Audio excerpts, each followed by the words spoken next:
Tú quieres hacerte un productor de podcast, ¿no? El objetivo es eso, crear un canal. Quiero darle los medios a gente que no pensaba que podía hacer un podcast, pero lo quiere hacer, porque me he dado cuenta que existen muchas personas así. Y pues darles no solamente los medios técnicos y de producción, sino también ayudarlos con la distribución. Mi estrategia en este momento es empezar a platicar, obviamente, con personas que yo considero interesantes para que realmente podamos tener una conversación, ¿no? Para que realmente podamos platicar cosas y darle esa voz a personas que tal vez quieran tenerla. Entonces, cuando yo doy contigo, se me hizo muy interesante con todo lo que me platicaste, de todo el background, todo lo que conoces de Mérida, por ende de Yucatán. Se me hizo una muy buena manera de tener una sección de, ok, sabemos que con Mike vamos a hablar de estos temas. Entonces va, perfecto. Ir generando una audiencia que pues le interesen estos temas y que sepan que cada X tiempo vamos a estar sacando un contenido hablando de esto.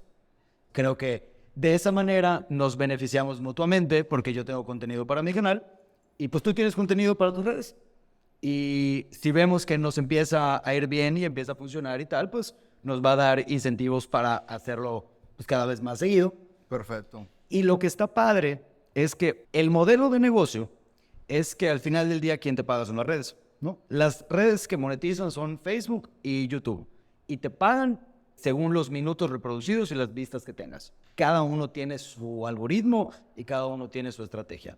Pero lo que tienen en común las dos es que es extremadamente transparente cada centavo que entra, porque al final del día son impresiones, son minutos y es un CPM, ¿no? Es una cantidad fija. Entonces, esa transparencia me permite a mí el poderte decir, oye Mike, fíjate que ya el canal está monetizando, ahora sí estamos ganando dinero.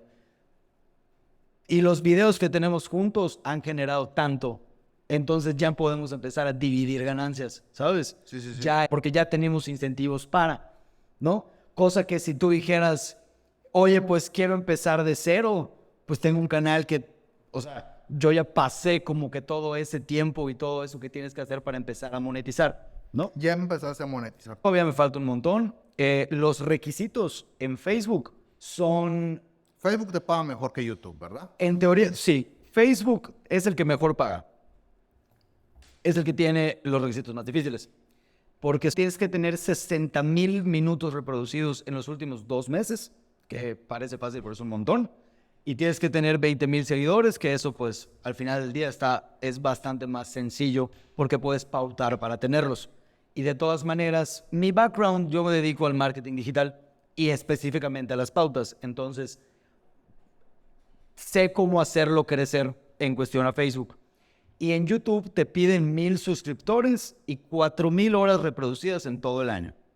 Entonces, ahorita 6,000 suscriptores. te piden 1,000 suscriptores. 1,000 suscriptores, tampoco es tanto. Y 4,000 horas en todo el año. Facebook te pide 60,000 minutos en los últimos 2 meses. Habría que hacer la conversión. Pero en teoría Facebook es el que mejor paga. Los videos largos en Facebook, según la teoría, es lo que mejor paga.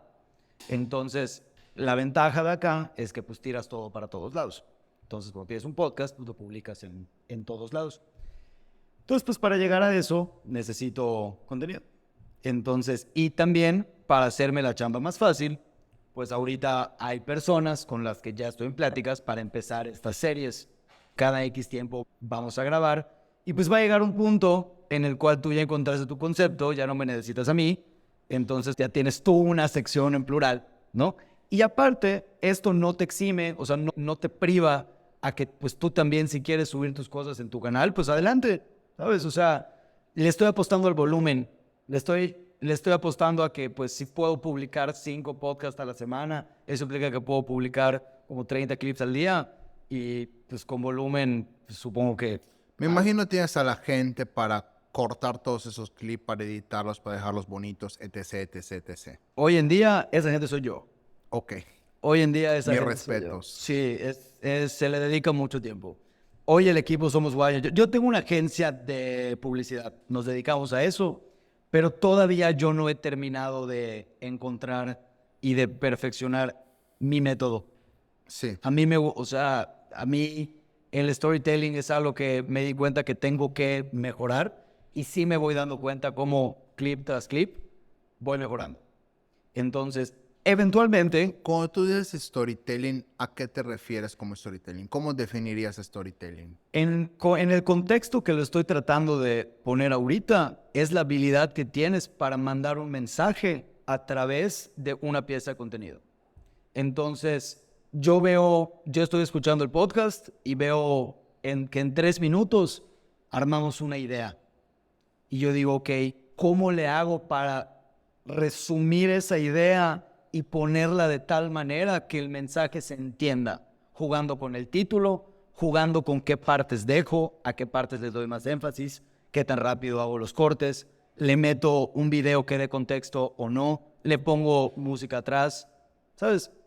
Eso es como en las cosas las cuales ahorita estoy identificando.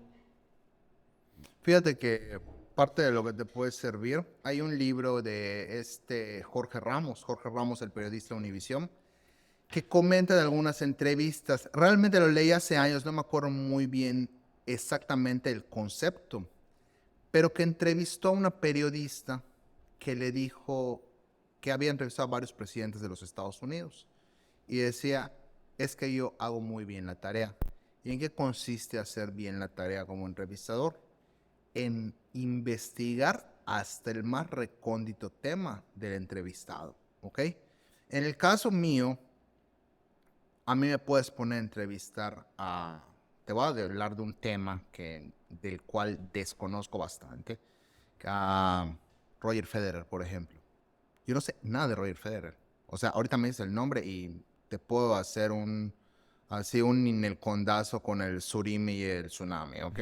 O sea, realmente. Pero si tú como periodista te dedicas a investigar y todo, puedes hacer una muy buena entrevista, ¿ok? Y uno de los temas de deportes realmente adolezco mucho. De otros temas son mis fuertes, ¿ok? Tema espectáculos, tema en historia, que es lo máximo. Es lo máximo para mí, ¿no? O sea, son temas que sí domino, pero el tema de deportes, nice, ¿no? Pero hay gente que sí lo domina. Por ejemplo, tengo un amigo, Juan Carlos C. Cantón, que es un máster en los deportes, trabajó 11 años en TV Azteca Deportes y se las sabe todas. Muy diferente a mí, que no sé nada de lo que habla, pero bueno, así nos vamos complementando los amigos. Así vamos haciendo las entrevistas y las experiencias, ¿no? ¿Qué onda? Cuéntame algo, ¿qué apuntaste allá o qué? Pues mira, de entrada tengo aquí los 4 temas que me planteaste, ¿no? ¿Sí? Tenemos las plazas comerciales, los inicios del fast food, los restaurantes que sobreviven y lo extinto. Me parece un buen inicio de la conversación. Los temas que yo traigo, que me gustaría me gustaría ver cómo vamos tocando, porque investigándote me voy dando cuenta que tienes un background de comunicación de hace tiempo. Así es. Entonces, obviamente es un tema que a mí me interesa muchísimo, porque pues estoy empezando en esto y en otra época y en otra etapa por completo. Sí. Entonces, se me hace muy interesante como escuchar tu experiencia en este tema. Me gustaría platicar sobre el Pinar, porque pues me imagino que debe de tener una historia atrás. Es el tema que a todo mundo le gusta y todo mundo quiere escuchar de mí ahorita.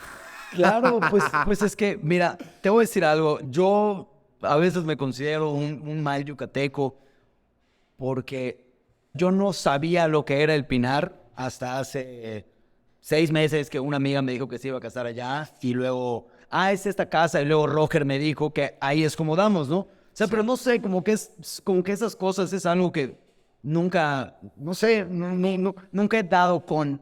Entonces, te puedo decir desde un punto de vista sesgado que yo solo sé que es una mansión y que los Molinas son los dueños, pero no sé nada más. Entonces, me interesa mucho, me imagino que te debes de conocer cada espacio de ese lugar. Traigo el tema de la casta divina, obviamente es un tema que tampoco entiendo mucho, que me gustaría platicar. Obviamente, preguntarte sobre tu background de historia, todo lo que sabes de historia que ahorita me acabas de confirmar, que son las cosas que realmente te gustan. Platicar sobre el Club Campestre y la debutada, el concepto, explicarlo, tratar de desmenuzarlo, ¿no?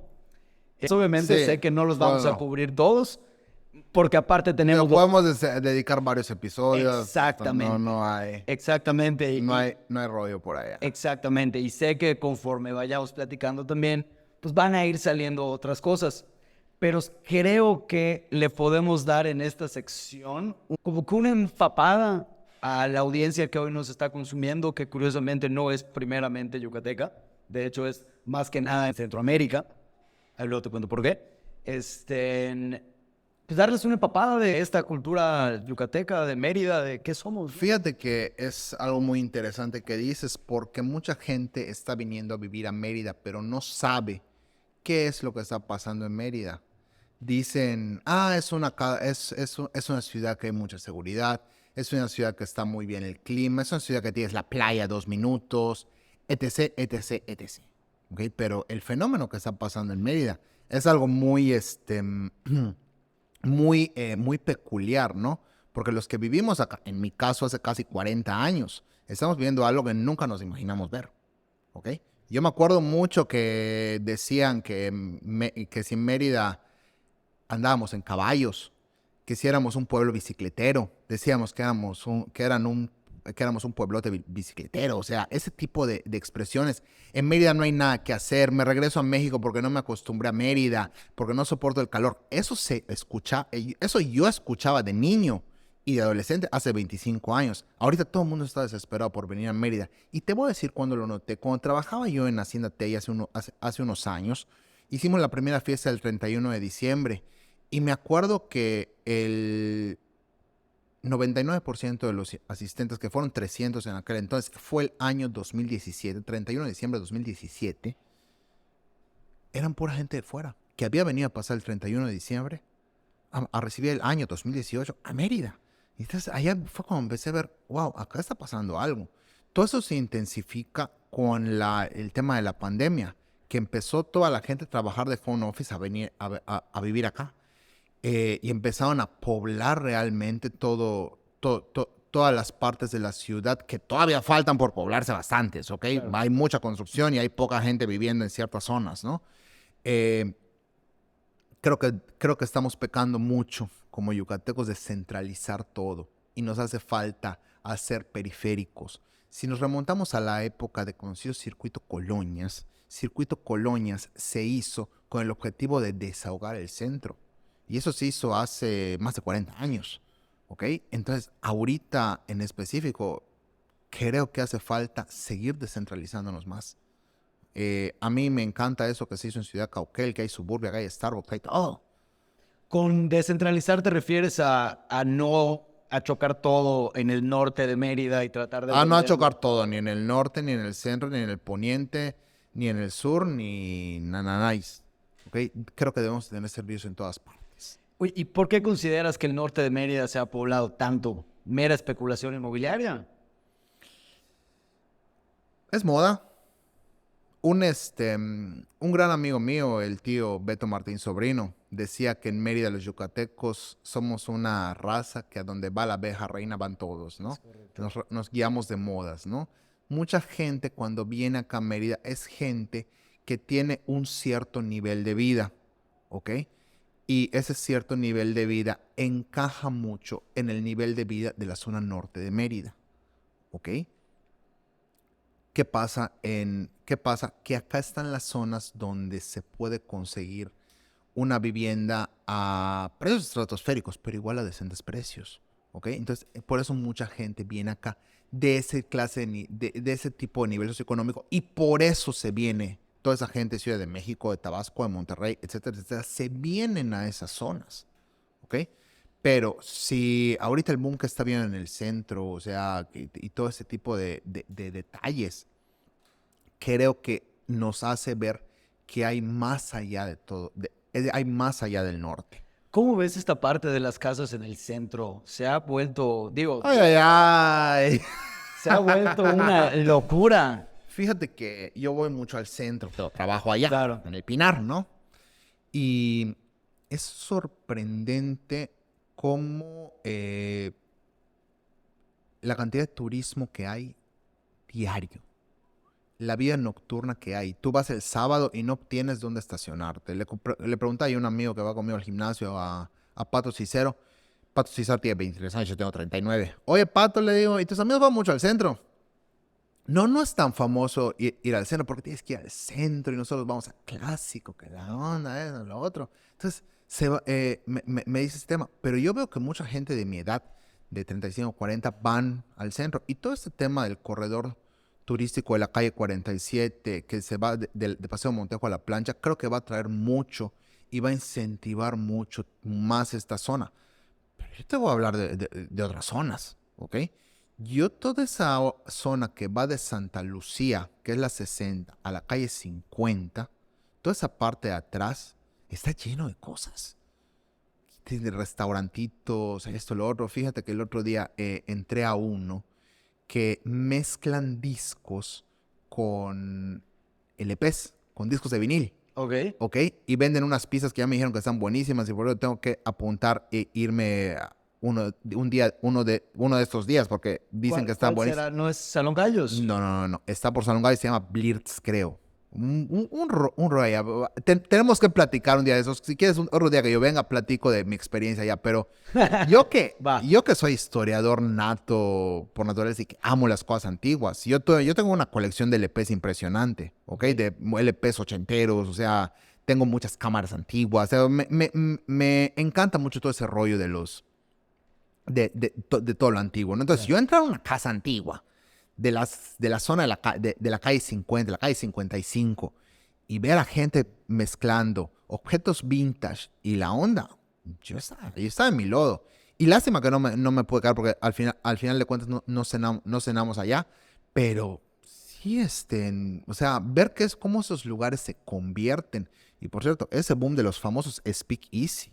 O sea, para los que no saben lo que es Speakeasy, es algo que se creó, si no me equivoco, y digo, si no, ahorita tú me vas a corregir, en la época de la Gran Depresión, Es correcto. en las cuales la gente iba a un lugar y se encerraban en un barecito chiquitito, en un lugar, a tomar el trago en bares clandestinos, Claro. ¿ok? Entonces, Por eso entrabas por la cocina y todo ese show. efectivamente, incluso se abrían con las puertas de los refrigeradores Ándale. antiguos y por ahí entrabas y todo. Sí, el rollo. sí. Y justamente vi uno allá por, si no me equivoco, por las 55, que hay, que venden hot dogs afuera. Te lo digo porque estaba yo buscando dónde cenar por allá, ¿no? Y hay, y te abrían y allá podían entrar. Nunca he entrado, pero igual está en el punto de los checks para que lo platiquemos Sí, en vale el la siguiente pena, vale la pena. capítulo. Y también hay lugares que modifican impresionantemente. Por ejemplo, hay uno que descubrí que se llama Backup, me acuerdo mucho el nombre porque es un nombre maya, que venden, yo no tomo hace casi 7 años, pero venden toda clase de cervezas artesanales, ¿ok? De todo tipo, de que la Paleale. Que también ha sido un boom el tema de la cerveza artesanal. Fíjate que me habían comentado que a nivel negocio el tema de la cerveza artesanal no deja mucho porque pues es mucho tema de la elaboración y todo ese rollo, pero para el que la paga, que es sobre todo el turista, pues es un boom, ¿no? Y tú le dices a un turista, por ejemplo, hay un cuate mío, Carlitos Jaime Gomori, Claro, Ceiba. que fue el que su papá, que en paz descanse, Claro. apostó por el tema de la cerveza Ceiba.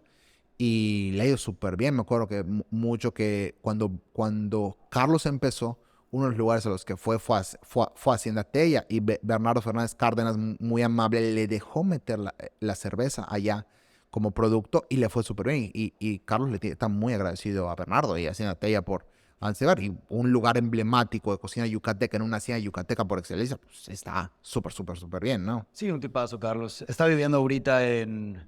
No me acuerdo exactamente en dónde, pero está estudiando una maestría en el extranjero, ya casado, está yendo súper bien. Tipazo, la neta. Es de tu generación, ¿verdad? Él es del 94, de hecho. Él es 94, él estudió en el Cumbres una generación arriba que yo, pero jugamos béisbol juntos cuando estábamos chicos. Ok. Y por temas del Cumbres y el CID y Faro, siempre trabajamos mucho.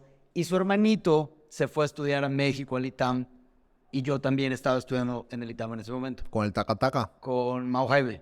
Bueno, pero estudiaste con el Tacataca en el ITAM. ¿Quién es el Tacataca? Carlos Espinosa Vales, No, ¿no? no me tocó. Estoy confundido. Creo que Taca es más grande que tú. Puede ser que Roger, que Roger estudió con él. Sí. Porque Roger igual es del ITAM, actuario, cabrón. Pero bueno, entonces de ahí como que Ya. hay la relación. Pero ¿sabes qué pasa con el tema de la chava artesanal? A mí me gusta mucho. Yo soy gran consumidor Sí. de cerveza y de cerveza artesanal. También estás pagando 3 veces lo que cuesta lo que cuesta una cerveza normal. O sea, tú sabes, tienes que encontrar un mercado que es completamente inelástico a esos precios, que dice, ok, pues voy a pagar 90 pesos por una cerveza en un restaurante, pero porque no quiero tomar una ultra, ¿no? O sea, me quiero tomar mi Pale Ale o me quiero tomar mi IPA y va. Entonces, siento que por eso a veces es difícil llegar al volumen. Carlos supo llegar al volumen porque logró hacerla a tal escala que ya no se vuelve tan cara. Tú la compras en un restaurante donde una Heineken te cuesta 45 pesos, la Stevia te cuesta 65. Entonces dices, bueno, va. Pero está muy interesante también. Fíjate que estaba yo platicando ahorita que hablas de temas alcohólicos y va con todo, ¿eh? En vez del tema del... platiqué con unas personas que están intentando introducir un mezcal a Mérida. ¿Ok?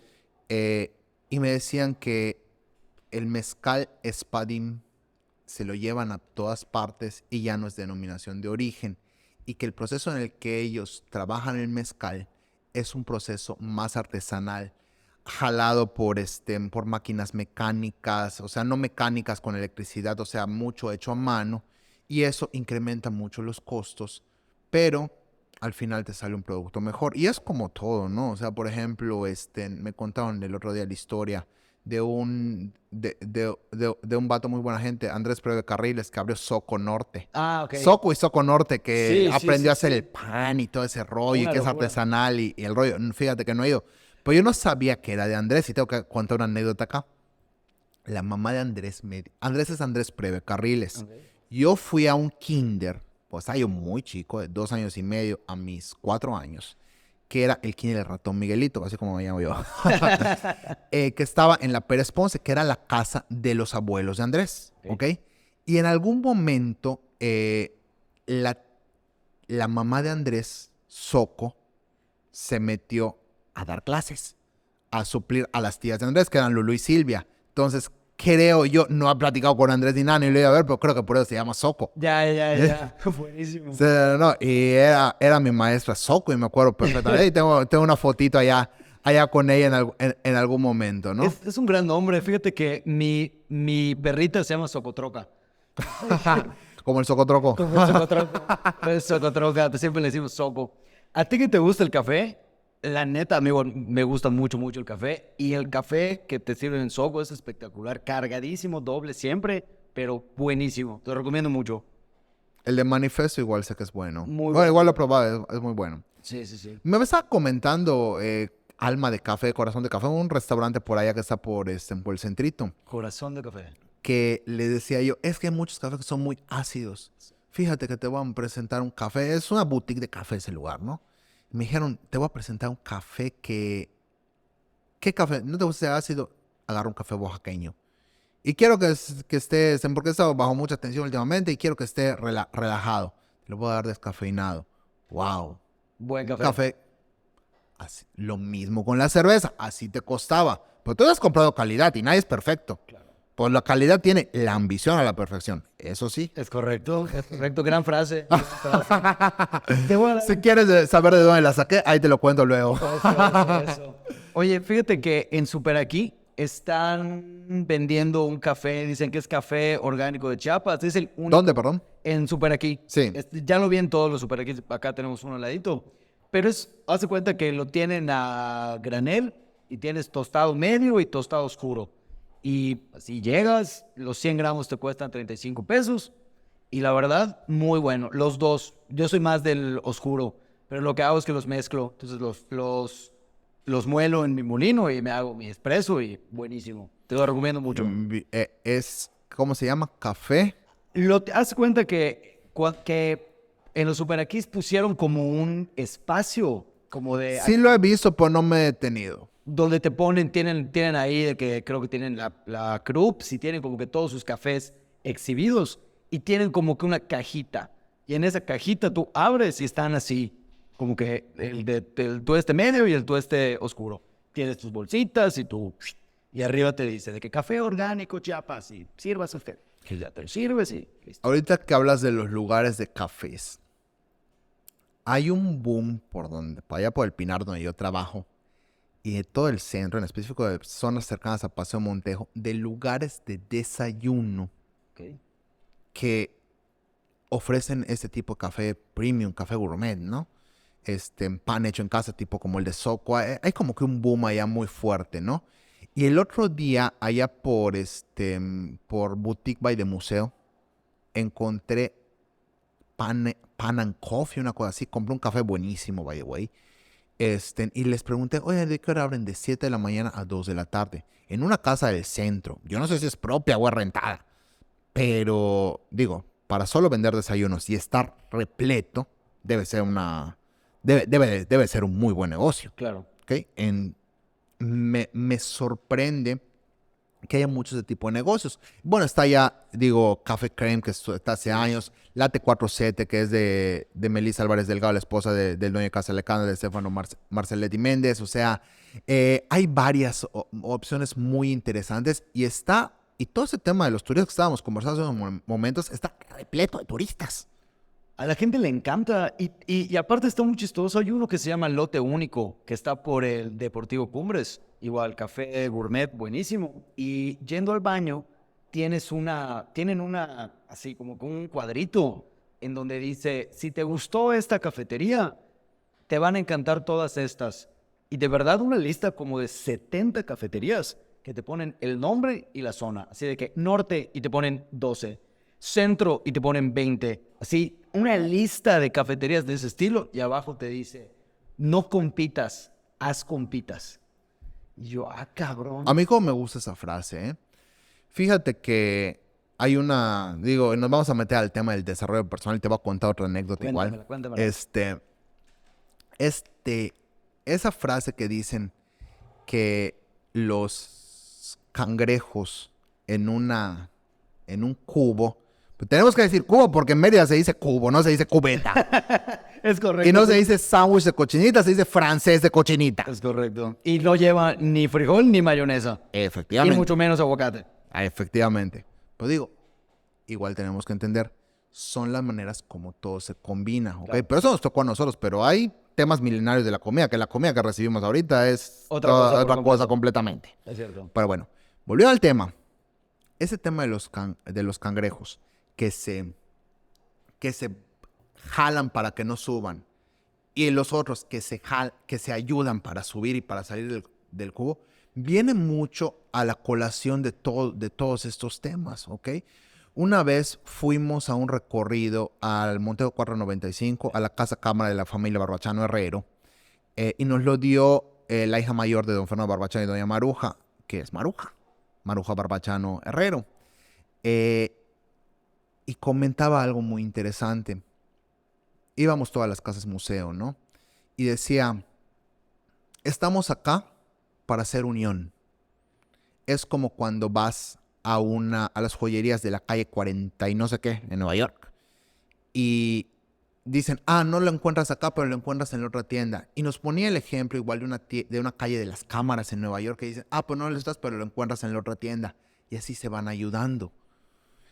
Tenemos que pensar en esa onda. Yo que he estado mucho como usuario y como trabajador y como metido en el tema de los restaurantes, noto mucho esos temas, ¿no? No compitas, haz compitas.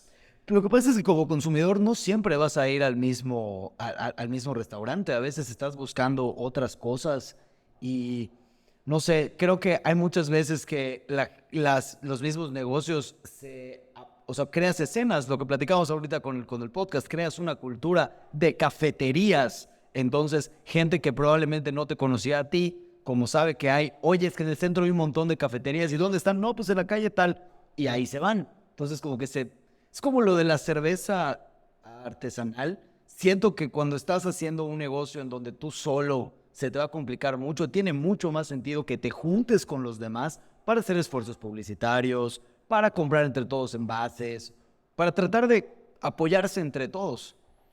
Y al final del día se vuelve muy complicado cuando no, porque tú solo llegas hasta cierto punto.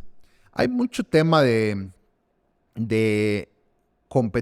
estamos en una cultura actualmente de mucha competencia desleal, pero tenemos que entrar a una cultura de competencia cooperativa. Porque al momento yo noto un cambio en Mérida en la calidad de los restaurantes, citando un año muy importante que platicamos hace un rato, en 1994, si no me equivoco en ese año empezó, pero me acuerdo mucho que fue en el 94, cuando apareció Fridays y apareció la Gran Plaza. Okay. Cuando apareció Fridays, Fridays fue un fenómeno en el cual era, Fridays. Vas a ir un domingo a las 2 de la tarde era imposible. No, y te voy a hacer algo de unos años antes. Cuando abrieron Burger King, que fue el primer Burger King de todo México. Y ahorita te voy a contar ese tema de las franquicias, que digo, lo tenemos por capítulo, pero lo podemos tocar ahorita. Cuando vamos a Burger King, yo me acuerdo mucho Burger King, no me acuerdo si 90, 91. Íbamos vestidos de gala los domingos y era un lujo para los niños y para los papás ir a Burger King. A ese Burger King de frente a la glorieta del tío Mario Duarte. Y en esa época todavía estaban los juegos y estaba el concepto, un Burger King de juegos y boots. Efectivamente. Wow. Yo me acuerdo mucho que las coronitas no te las daban desde el principio, no te las dieron en el primer Burger King. En el primer habían los Kids Club, que eran los muñequitos, que esos creo que a ti no te tocaron. Creo que no. Y te daban unos sombreritos de los Kids Club. Unos sombreritos y después ya vino la coronita y todo eso. Pero al punto al que íbamos vestidos elegantes a Burger King. Pero el tema de eso es fast food, eso es otro tema específico. Pero el tema de calidad en el servicio, mañanitas, relajo, etcétera, etcétera, que trajo el concepto de la franquicia TGI Fridays, que trajo a la familia Díaz en su momento a Mérida, que ahorita ya se llama el original y la franquicia se le dio a Álvaro Taconis y todo el rollo. Creo que sentó una base y un precedente para que fuera para que hubiera mayor calidad en Mérida, en tipo de restaurantes y en tipo de cosas que entraban a Mérida y marcas y todo el rollo. Lo mismo pasó con la Gran Plaza. La Gran Plaza fue el primer centro comercial grande, ¿ok? El primer centro comercial grande antes del grande fue Plaza Fiesta y posteriormente Plaza Dorada, ¿ok?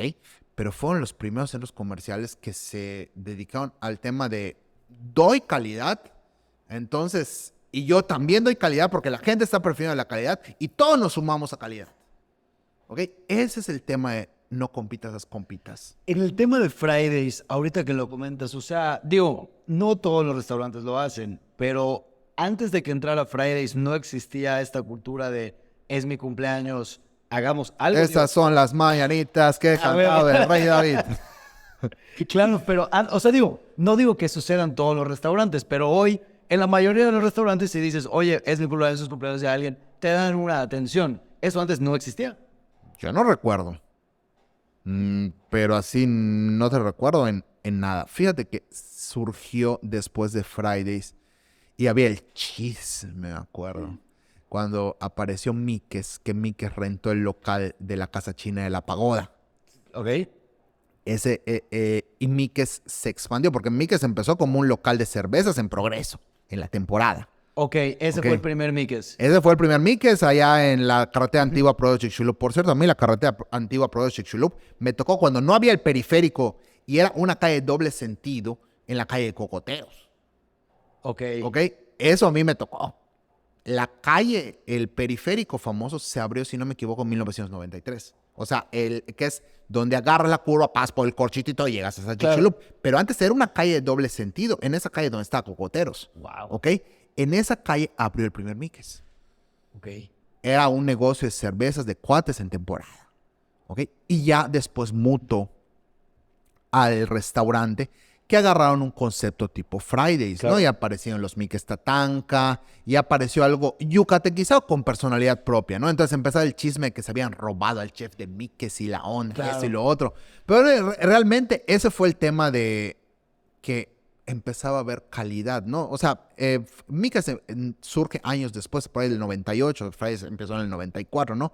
pero empezó como que popularizarse ese tipo de conceptos. En el año 2005 surge la palapa, que es un concepto similar. Bennigan's en su momento. Bennigan's, extrañamos Bennigan's. Todos extrañamos Bennigan's. Fíjate, y voy a hacer un comercial. Mucha gente le gustaba el sándwich Montecristo. Okay. No sé si recuerdas el sándwich Montecristo. No era lo que pedí. Que era empanizado con su mermeladita. Y tengo un amigo, que es el chino Mayuca de los Mayucas, que tiene un restaurante allá por el Parque de los Aviones en la colonia industrial que se llama La Familia, que tiene tortas. Y hizo el sándwich Montecristo porque le recordaba el sándwich de Bennigan's allá en su restaurantito de tortas. Tortas gourmet de pan de leña buenísimas. Hay que ir un día, hay que platicar de eso. No. Vamos. Entonces, Chino, creo, se acordó de ese pan Montecristo. Entonces, son esos restaurantes que igual tenemos ahí pendiente uno de los temas de los lugares desaparecidos. Igual que Wendy's, por ejemplo. Wendy's creo que a ti sí te tocó, Sí, pero sí. al 100%, ¿no? Sí, ir allá a agarrarse madrazos, por supuesto. El tema de Wendy's, yo me acuerdo mucho, surgió por el 95, que abrieron el primer Wendy's, allá donde está el Starbucks de la Gran Plaza. Sí, justo ahí. Y me acuerdo que se fue por ahí de 2000, pero se quitó, se fue de todo México, ¿no? Ok. Un chisme, digo, sabes, aquí en Mérida todos temas de chismes, pero vi el chisme de que encontraron un dedo en una hamburguesa y que por eso cerraron. Pero supongo que eso dicen de todos los lugares, ¿no? No, para chismes, padrino. Para chismes hay un montón, pero el chiste es que si el chisme es verdad o es mentira. Claro, digo, por esos chismes, ¿no? Porque hay un poquito de verdad sesgada desde un punto de vista, ¿no? Sí, por eso hay que tener pruebas ante todo, o decir lo que me contaron, o lo que me dijeron, Claro. o etcétera, etcétera. Fuente de chocolate, ¿no? Nada más fumo trip. Ah, Cuando sale la Gran Plaza, Wendy's ya, o sea, salió junto con la Gran Plaza. no, salió antes, salió después. Salió después. Primero la Gran Plaza. Y ahí... Yo me acuerdo mucho que cuando abrió la Gran Plaza, fue primero el Comercial Mexicana, Ok.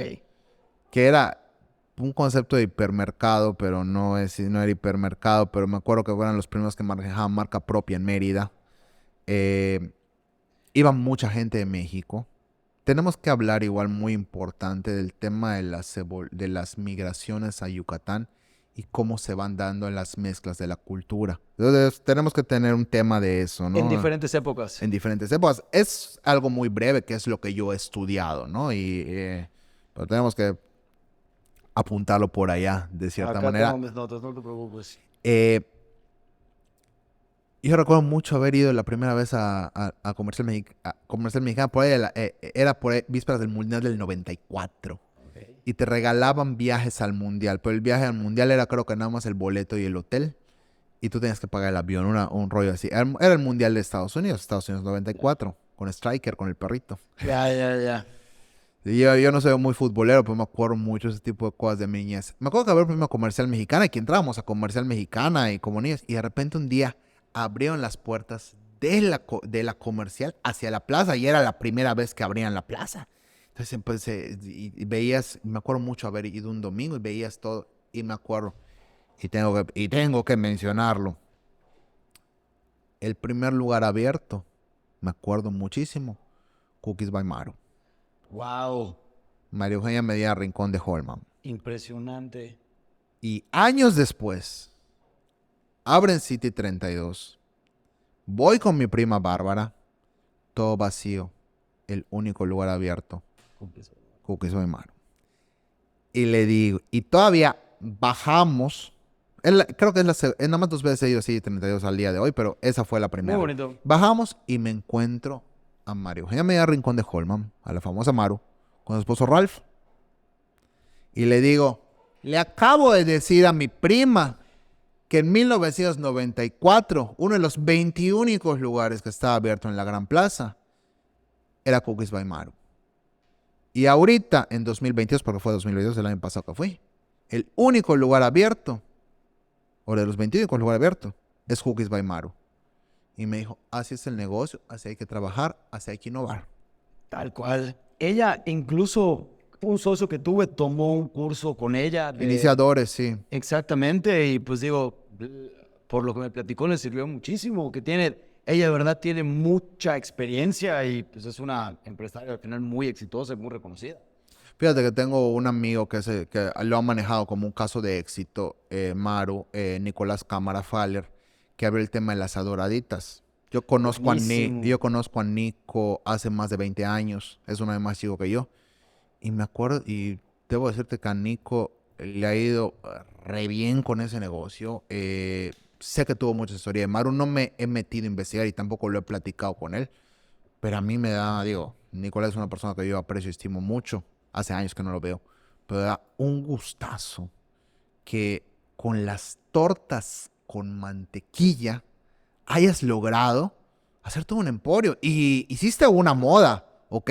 Porque el tema de las doraditas, que después se volvió, que él ya le puso el nombre ya registrado a doraditas, o sea, y el tema de doraditas, ay, mis adoraditas, o sea, Sí, todo sí, sí. ese tema del naming y todo ese rollo, el tema de la imagen corporativa, Creó un concepto. crear un concepto en específico, es un, es un exitazo. Yo yo hice dieta keto, la famosa dieta keto en mayo de 2021, pero antes de la dieta keto, yo cuando me iba a trabajar así en Atella, yo paraba y compraba yo mis adoraditas con queso de bola. Es que con su salsita de ajo y de chipotle, a mí me encantan. Paraba yo en las adoraditas saliendo carretera a Cancún, antes de que hicieran el Tren Maya. Me fui antes de que empezaran a hacer el Tren Maya. Claro, te ibas en la salida donde está la gas, ¿no? Sí, Atrás de la efectivamente. gas. Buenísimas. A mí me No, encantan. y otro tema que tenemos que platicar, el de los supers, de los supermercados, ¿no? Y allá a la familia Loret de Mola, hablando de las adoraditas, hizo el concepto de los Gomart. Sí, son una locura los gourmet. El otro día estaba yo platicando y de hecho sería un tema muy interesante entrevistarlos, el concepto de los Gomart, de hacer un super local, que es un nicho que había dejado en suspenso con los 6 A ti no te tocaron mucho los 6 creo que nada más conociste uno, El del pero campestre. el de Campestre. Pues los 6 fueron una antesala de lo que después era el supermercado tipo Oxxo, después de los 6 vino el Super King, que a lo mejor sí te tocó. Super Dab. Super Dap no era, no, o sea, era un concepto, pero nada más fue uno. Super King hubieron muchos. Super Deli, hay muchos, todavía existen. Pero igual es otro Eh, concepto, ¿no? Más de maquinitas y... eh, Super Deli, Super 6C, que el del centro no sé si existe, pero sé que sí existe el del campestre. Pero 6C había en varias partes de Mérida, incluso había en Progreso. Se llama 6C Víveres, así se llamaba. Y era el concepto del super local chico, que tienda de conveniencia, que después hubo el Super King, después los Sabram compraron la franquicia, el 7-Eleven. Y algún tema que tenemos que interesar, el primer 7-Eleven estuvo en la Colonia Pinos y el primer Oxxo estuvo en la Colonia Pinos. Y una de las primeras farmacias de Guadalajara estuvo en la Colonia Pinos. ¿Por qué sucede esto? Pinos conjuga gente de varios estratos sociales, de diferentes niveles socioeconómicos, y es una zona de prueba muy, muy interesante. Y yo creo que por ese motivo se abren este tipo de negocios en esta colonia, en esta zona del nororiente de la ciudad. Esta Plaza Fiesta que se abrió, la primera plaza en forma que fue Plaza Fiesta, se abrió allá. El primer 7-Eleven, el primer Oxxo, la primera farmacia de Guadalajara recientemente, ¿no? O sea, algo tiene allá Pinos, que no sé si lo ha investigado alguien, pero yo digo que algo tiene la zona para que sea punta de lanza para ese tipo de cosas. Creo que como dices, ¿no? Puede ser una zona en donde se juntan muchos estratos sociales y chance la tierra todavía no es tan cara, ¿no? O sea, igual podría ser ahí que hay como que se intersectan estas dos cosas. Chance el metro cuadrado no es tan caro, no sé. Puede ser el tema de los precios, no lo dudo. Pero cuando tú tienes una tienda de conveniencia, que yo me sé muy bien la historia, un tema de las farmacias de Guadalajara. ¿Cómo ves ese tema de las enfermedades de Guadalajara? Así llegaron como COVID. Mira, yo no me sé mucho la historia, pero te voy a contar algo que me sé. Llegaron la que está junto al Oxxo del Campestre y le dijeron al señor, vamos a abrir farmacias de Guadalajara, queremos comprar. pero queremos entrar ya. Y me pagan y vendo y me voy, porque me están comprando la casa al precio que yo estoy dando. Y el Señor dice, mi hermana también está vendiendo su casa. Y la casa era la que está atrás de la farmacia del ahorro, que está ya allá por Chapur. Sí, sí, sí. Y vende también la hermana la casa y abren la otra farmacia de Guadalajara. O sea, así llegaron. Como me contaron que el del Sol llegó con los dueños de donde está el local de ahorita y les dijeron, compramos y compramos. Cruce de la calle 60 con 65. Listo. Listo. Es impresionante. De hecho, no sé si te fijaste, pero en la glorieta de donde estaba el rol. Estaba el rol, Antrox. Sí, exacto. Bimbo Bao. Bimbo Bao. Eso sí no me tocó. Bimbo Bao, ni a mí me tocó, pero era famoso Bimbo Bao cuando estaba yo chico, los 80s. Sí, frente al Shotokan, ¿sabes? Viniendo del centrito. ¿Desmantelaron el Oxxo? Sí, lo van a modernizar, creo, o lo van a quitar. ¿O van a meter una farmacia de Guadalajara? Habrá que esperar para ver qué pasa. Yo apenas vi que lo estaban desbaratando y yo dije, farmacia de Guadalajara. Algo así algo van a hacer. Es impresionante. Y aparte, la verdad, yo tengo una en mi oficina. Mi oficina está en el Campestre y tenemos una caminando. La verdad es que todos van muchísimo. Tienen otras marcas más baratas. Todo lo tienen perfecto y barato, salvo las medicinas. Las medicinas no encuentras nada de lo que cuesta carísimo, ¿sabes? Pero es un gran lugar, o sea, encuentras un montón de cosas. Mucha gente comenta que hay que comprar local, hay que comprar a las tienditas. Sí. Y es cierto que venden más barato en la farmacia de Guadalajara que en las tienditas. Te voy a contar un ejemplo que pasa por mi casa. Yo vivo en el Emiliano Zapata Norte. ¿Ahí? Recordemos que el Emiliano Zapata Norte se hizo de puros terrenos ejidales que fueron regularizados posteriormente. ¿Ok? Y una de las cuadras de terrenos ejidales eran de un señor que pasaron los años y se quedó con la esquina del terreno y le heredó a su hija y se ha vuelto una tienda de conveniencia desde hace cerca de 40 años que es muy famosa, que es la bendición de Dios de la famosa Doña Chica. Ok. Uno pensaría, abren una farmacia. Es una que está en una esquina. Efectivamente, Sí, frente a sí. la rueda. Sí. Uno pensaría que la farmacia de Guadalajara que abrieron a 2 cuadras, a un costado de Ordaz González, o sea, sobre la avenida Líbano, contra esquina de 500 noches. Sí. Uno pensaría que la farmacia de Guadalajara le hace sombra a Doña Chica. No le ha hecho sombra a Doña Chica, pero en lo más mínimo. ¿Por qué? Porque la ubicación de Doña Chica no es improvisada. O sea, la ubicación de Doña Chica es muy estratégica. ¿Por qué? Porque en esa intersección ve cómo es la bendición de Dios totalmente. Allá doble el camión. Hay varios negocios. No tienes que caminar hasta la avenida. Entonces, la aparición en la farmacia de Guadalajara le hizo lo que el viento a Juárez a Doña Chica. Claro. Doña Chica sigue vendiendo allá con Delia y con Sony, que son su nuera y su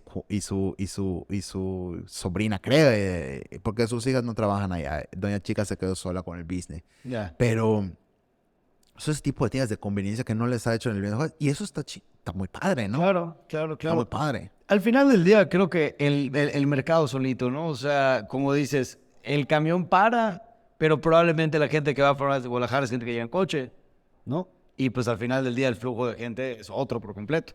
Sí, pero en esas tiendas como en la tienda de Doña Chica encuentras cosas locales, pan dulce, se sale Doña Chica y te da tus rebanadas de queso Daisy o de jamón, o compras francés que le llevan diario. Claro.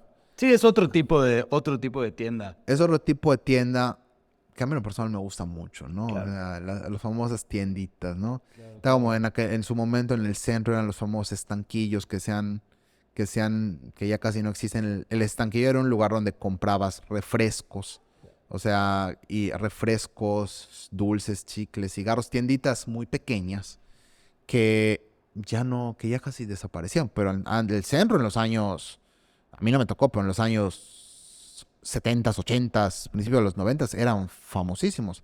Claro que con la aparición de los Oxxos y de diversas cosas, pues se han ido y mucha gente ha preferido quitar sus estanquillos y rentarlos para algún negocio, como han subido los precios allá en toda la zona del centro. Claro, claro. ¿De dónde sale tu interés por por la historia y por todo este tema cultural de Mérida y cómo lo has investigado? Fíjate que Dios me dio un don que es la buena memoria, Ok. ¿ok? Viene mucho, yo fui hijo único y ese only one child me hizo convivir con mucha gente grande y yo conviví mucho con mi papá y con mis abuelos y mis abuelas y contaban anécdotas y cosas que se me quedaban y se me quedaban y se me quedaban. Mi papá paseaba mucho de niño por el centro de la ciudad. Iba a ver a mis abuelos al centro de la ciudad. Yo mis primeros meses de vida viví en el centro de la ciudad. ¿No? Obviamente no me acuerdo, hay fotos y todo el rollo. Video incluso. Entonces fueron como que todo ese tipo de cosas que se me fueron quedando y te marcaron. Yo digo que la buena memoria me ha jugado en contra y me ha jugado a favor. Como todo. En contra porque me acuerdo de muchas cosas que nadie se acuerda y a veces te quedas con el mal sabor de boca de cosas que la gente ni se acuerda. Pero me ha jugado a es un talento que más allá de darme tristezas, me ha dado alegrías porque gracias a que me acuerdo de las cosas, tengo las cosas que me interesan y a veces igual de las que no me interesan, me hacen sentirme, o sea, he tratado de potencializar este don que Dios me dio para mi beneficio, ¿no? Mucha gente dice, no es que tienes que ser cronista de Mérida, que no sé qué. El tema del cronista de Mérida es un tema muy interesante, Okay. pero es un tema que podemos tratar en algún momento. Pero mi crónica se basa que yo uso el dato duro y lo vuelvo recuerdo. Lo compagino con mis recuerdos, ¿ok? Y me acuerdo que tal año, te digo el 94 y menciono mucho el 94 porque el 94 tengo mucho recuerdo de esos años, ¿ok? O sea, cuento los años acorde y hago hilaciones. Ese es un tema que mi papá me enseñó. Hilar los temas. Hilar los temas. Hilar los temas con los años y acorde a lo que viví, acorde a lo que me pasó. Entonces así voy construyendo mis crónicas, ¿no? Mis famosas crónicas de Mérida. Pero yo no te puedo, o sea, yo no pretendo hacer un trabajo investigativo. Digo, si hay alguien que me paga para vivir, para hacer un trabajo de investigación, acorde a lo que me gusta y acorde a los temas que pueden ser interesantes y puedan hacer potencializar, y si alguien me paga para vivir, yo lo hago y no tengo ningún problema. Pero si alguien me lo paga para vivir, yo he tenido que dedicarme a otras cosas porque, digo, hay que comer. Es complicado. O sea, en general, este tipo de cosas tardan mucho en empezar a monetizar y requieren muchas cosas. Sí, totalmente, pero ¿de dónde o sea, volviendo al punto, ¿de dónde me sale esto? Dios me da una buena memoria. Mi papá me lleva mucho al centro, convivo mucho con mis abuelos, convivo con mucha gente grande, de niño. De hecho, me dijeron una frase que a mí me marcó mucho en la niñez. Pero ahorita como soy adulto ya no me importa. A ver.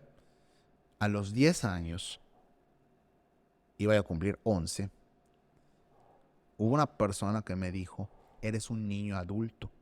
Y me marcó horrible. Okay. En aquel entonces. Y me hacían comentarios. ¿Por qué te interesas en temas de los adultos que no les deben interesar a los niños? Y me comentaban adultos, ¿no? De niño. Entonces, yo no entendía en qué mundo vivía yo, ¿no? O sea, yo convivía con mucho adulto. Porque pues yo era hijo único. Y en una Mérida de 1993, 1994, incluso 1995, era una Mérida peculiar, ¿no? Entonces, digo, obviamente era gente que me quería, pero no sabía.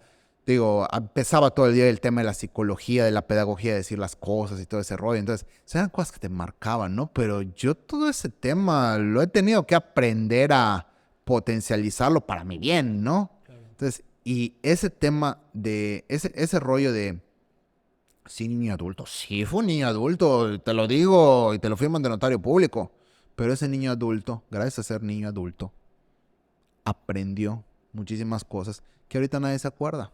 No, y a ver, y aparte del hecho de acordarte de las cosas, viene de que puedes entender, o sea, puedes entender más hoy fenómenos que puedes hilar, ¿no? Verás una vez Guadalajara y empiezas a pensar y te acuerdas con las cosas que ya pasaron, la clásica historia de que el que no conoce la historia está condenado a repetirla. El hecho de que tú la tengas tan presente te permite interpretar el mundo de hoy con mucha más claridad que otras personas.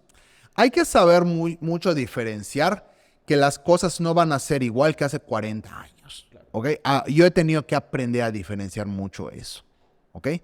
Me acuerdo mucho, mi abuela Mira dijo una vez, no te mandes a hacer ningún traje a Mérida porque tu abuelo se mandó a hacer un traje cuando nos casamos y lo hacen Remae. La idea es que te lo hagan en México o en otra parte. Claro. Mis abuelos se casaron en 1945. Claro. ¿Okay? O sea, pues yo me quedaba con ese tema de mi abuela. Y ahorita hay un montón de gente que hace trajes padrísimos. Por ejemplo, hay está mi buen amigo Andrés Gasque, ¿no? Tremendo. La verdad. Que está muy de moda el hecho de diseñador para mujeres. Y Andrés le empezó eso. Pero nadie sabía, muy pocos se habían atrevido a hacer el tema de hombres. Y Andrés supo posicionarse en el mercado de hombres. Sus trajes están padrísimos. Es cuando te das cuenta que algo que te lo hacen a la medida, independientemente de la tela que uses, te va a quedar pintado. Y la verdad es que Andrés tiene muy buen ojo y tiene muy buena tela. Y digo, es un traje que no es barato, pero pues tampoco, o sea, te va a durar un muy buen rato. Es artesanal, por eso cuesta lo que cuesta. Regresamos a lo mismo. Oye, me quedé pensando mucho con lo del 94. Cuéntanos de ese año 94. ¿Qué pasó y qué impacto viste tú en Mérida? Yo que vi en el 94. ¿Qué viviste? El dólar pasó de 3 pesos a 7 pesos. En pocas palabras.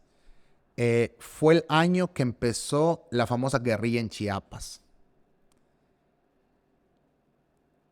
A nivel México.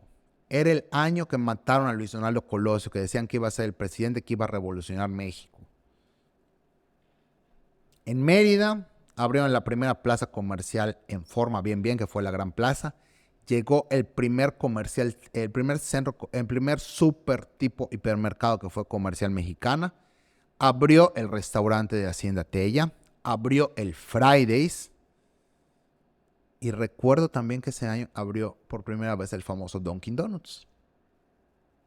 Que por cierto, el tema de las donas es un tema que se habían resistido mucho a traerlo a Mérida. Hubieron unas donas por ahí de los 80s, 90s que eran las Happy Donas, que eran unas donas hechas en Mérida, pero no, la dona como no había la cultura en Mérida, porque acá en Mérida tenemos muy buena repostería y el tema de la dona no era porque la dona es de un lugar de frío y acá es tema de calor.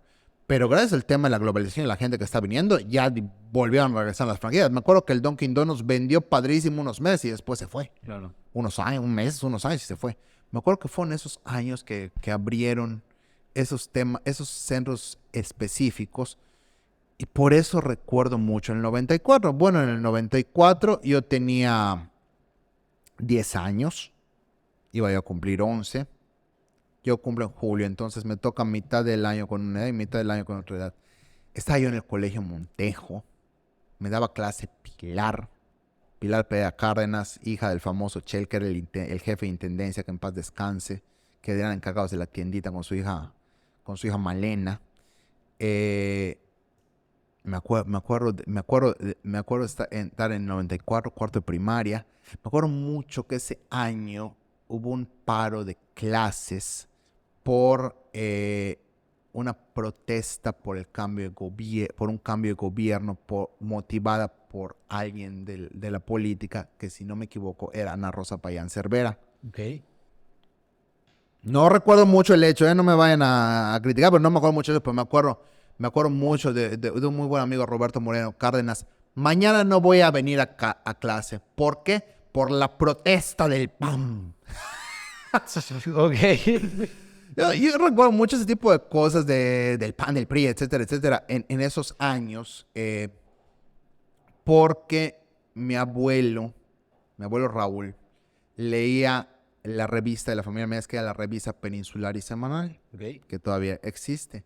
Me acuerdo que mi abuelo disfrutaba mucho a Ana Rosa Payán. Digo, yo hasta la fecha la disfruto mucho y la admiro mucho. Y comentaba mucho ese tipo de temas. Fue justo incluso por ahí a principios de los 90, en esos años, que sube la primera gobernadora mujer en Yucatán, que fue Dulce María Sauri Riancho, que tenemos capítulo importante, su libro La Casa Divina por dentro y por fuera, que escribió con su marido José Luis Sierra Villarreal. Me acuerdo mucho de Dulce María. Dulce María, una mujer alta, atractiva, hasta la fecha. Me acuerdo muchísimo un tema, cómo pasan las cosas, ¿no? Años después, trabajando yo en Tella atendía yo a la gente muchas veces y en eso, hola, ¿cómo estamos? Mucho gusto, estaba yo con mi guayabera y todo el rollo. Y eso llega Dulce María. Dulce María, una mujer imponente, altísima. Y estaba yo con doña Raquel. Doña Raquel es una secretaria que trabaja hace más de 40 años con la familia Cárdenas, gran amiga, Raquel Cien Rivero. Y Raquel es una mujer fuera de serie, ¿no? Y me dice, y después que saluda a Dulce María, ¿qué pasó? Hola, ¿qué pasó? ¿Cómo estás? Y Raquel se me queda viendo. Una mujer que vino desde abajo. Padrísima mujer. Y se voltea y me dice, después de que atiendo a Dulce María, y le digo, pásenle, no sé qué, quieren un recorrido, porque yo daba los recorridos en Tella y todo. Y después me dice, no, venimos a comer, está bien, que copian empanadas de chai con queso de bola. Y papá azul es vegano, sí, ya sabemos, y la cochinita. Ya que me despedí de Dulce María, me dice Raquel, pero ya habían pasado muchos años, me dice Raquel, oye, Mike, te llevas con la gobernadora.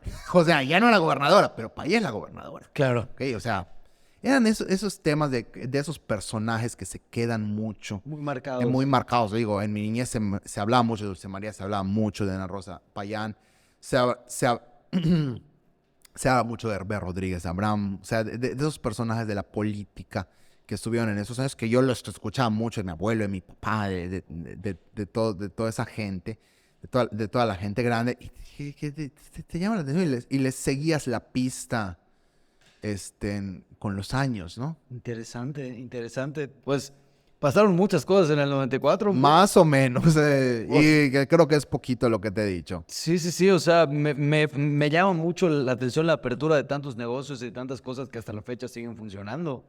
O sea, y aparte estamos hablando de un año de crisis. Tuvo que ver el aumento del dólar con la apertura de estos negocios y les afectó económicamente. No lo sé, de Tella sí lo sé porque me lo contó Carolina Cárdenas Sosa. De Tella fue un tema que don Jorge Cárdenas dijo, hay crisis en México, pero no en el mundo. Y acá bajan los precios y la gente voltea a ver México porque está barato. Claro. Recordamos que hubo una crisis por ahí del principio del año 2000 en Argentina y todo el mundo empezó a irse a Argentina porque Argentina estaba barato. Claro. ¿Ok? Entonces, don Jorge, viendo esa visión, fue que creó el restaurante de Hacienda Tella. Yo creo que ya más bien Fridays, la Gran Plaza y todo eso eran cosas que ya estaban planeadas y que a la hora de la hora, ¡pum!, abrieron. Claro, pero aún así, digo, la gente, por más que un montón de gente perdió mucho dinero, pero pues los negocios siguieron. Yo me acuerdo un tema. Ay, es que la pobre perdió su casa y ella pidió su crédito en Fonavit y le dieron su casa. Hasta Francisco de Montejo. Ay, qué tristeza. Francisco de Montejo es una ciudad ahorita. Una ciudad. Tal cual. Y supieron aprovechar algo pegado a la ciudad que pudieron hacerle, hacerle una colonia, un fraccionamiento muy bien y muy pro, ¿no? Sí, con muchas cosas. O sea, como dices, se van creando esos como pequeños centros urbanos del cual ya no tienes que salir, como sucede en la Ciudad de México. O sea, que tienes diferentes delegaciones y diferentes zonas, pero pues todo está en una misma zona y tienes todo ahí. El caso de las Américas, el caso de lo que platicabas de Ciudad Cauquel, Francisco de Montejo, son desarrollos que al final del día están hechos para abarcar una gran cantidad de gente. Los héroes. Fíjate que yo, yo vi que Francisco de Montejo, tenemos que tener en cuenta que Francisco de Montejo se pobló de gente de Ciudad de México que venía a vivir, Ok. ¿ok? Y toda esa gente de Ciudad de México que vino a vivir, eh, o sea, perdón, voy a repetir la idea para que se escuche bien con los cortes y se vea bien. Adelante, adelante. Francisco de Montejo se crea por mucha gente que viene de Ciudad de México. Y esa gente que viene de Ciudad de México crea sus propios negocios en su propia colonia. Y eso es un tema muy interesante. Ok. O sea, la misma gente de Ciudad de México crea sus negocios y los mismos yucatecos, pero para que consuman la misma gente que estaba llegando, que era de Ciudad de México. Efectivamente. Por eso en mi ciudad, en Francisco de Montejo, empezamos a ver comida chilanga, que antes no se veía. Qué interesante. Y yo de chico, los únicos sopes que conocía yo era el Jardín Balbuena. Ya. Que hay una historia muy padre allá que ahí la contamos en otro capítulo. Los sopes que yo conocía eran de Jardín Balbuena. Claro. Todo el tema, el taco al pastor era un lujo. Con los años se fue popularizando y ya empezó a permear. O sea, tú ofrecías, me acuerdo mucho de una amiga, Kika Rodríguez, que manejó la cafetería del CUM, que era cocina económica también, que decía que cuando ella vino de México, creo que vivió en México, una cosa así, tú ofrecías un bistec de cazuela. Y la gente como que se extrañaba, decía, es comida de lujo. Entonces, porque no estábamos acostumbrados a la comida chilanga. Ahorita ya estamos súper acostumbrados. Son los temas de cómo se va integrando, voy a hablar en específico en este punto, en la cultura gastronómica de la yucateca. Y te pongo el ejemplo del kiwi. El kiwi, por ejemplo, es una comida de ascendencia libanesa, el famoso kepe, que ahorita ya lo ven. El otro día me encontré un amigo que se llama Salim, me comentó que su abuelo fue el primer quibero y era árabe. Ok, o sea, porque Tenemos que invitar a Salim para que nos cuente esa historia, ¿eh? me parece, y aparte comemos unos kiwis, qué rico.